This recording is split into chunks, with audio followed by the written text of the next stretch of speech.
आज प्रधानमंत्री नरेंद्र मोदी नुआ दिल्लीर ताज पैलेस होटेल तृतीय कौटिल्य इकोनॉमिक कनक्लेव रे जोगदे समावेश को करेंगे संबोधित। यह कनक्लेव रे प्राय 150 जन जातीय अंतर्जातीय शिक्षाविद और नीति निर्धारक एकाठी हेबे। चलित वर्ष 4 दिन पालन हेब पंचुक व्रत। नवेम्बर 13 हेब धवलेश्वर पीठ में बड़ ओषा। बड़ ओषारे बड़ सिंहार बेश दर्शन देवे बाबा धवलेश्वर। 15 नवेम्बर 2024 कार्तिक व्रत संपूर्ण होगा सहित बोईत भसाण कर दिल्ली में निवेशकों मुख्यमंत्री मोहन चरण माझी कले आलोचना। उत्कर्ष ओडिशा कनक्लेव विभिन्न देशर राष्ट्रदूतों को कले आमंत्रण। देश में आउ 5टी भाषा को मिलेला शास्त्रीय मान्यता। मराठी, पाली, प्राकृति, अहमिया और बेंगली भाषा को शास्त्रीय मान्यता नहीं केंद्र कैबिनेट देले मंजूरी। आरंभ है पीएम इंटर्नशिप योजना। पीएम इंटर्नशिप स्कीम पंजीकरण प्रक्रिया अक्टोबर 12 आरंभ हेबो।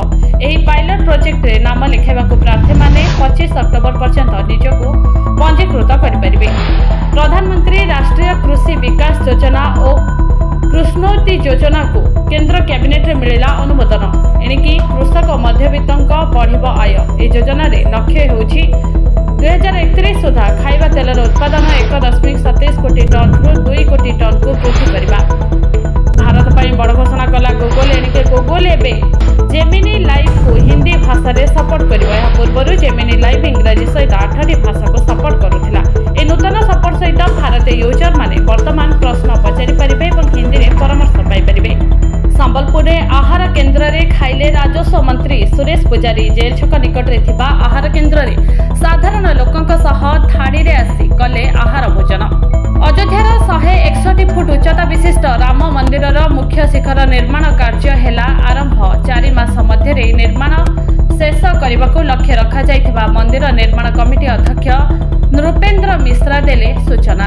तर दुर्गा पूजा रे कटक महानगर रे बाजिब डीजे किंतु धीरे बाजिब। अर्थात 65 डेसिबल ठारो अधिक जोरे डीजे बाजी परिबो नाही। चिंता बढ़ाइला इस्राएल ईरान युद्ध। भारत उपरे प्रभाव। शेयर बाजार ह्रास जो निवेशक हराइले 10 लाख कोटी टंका।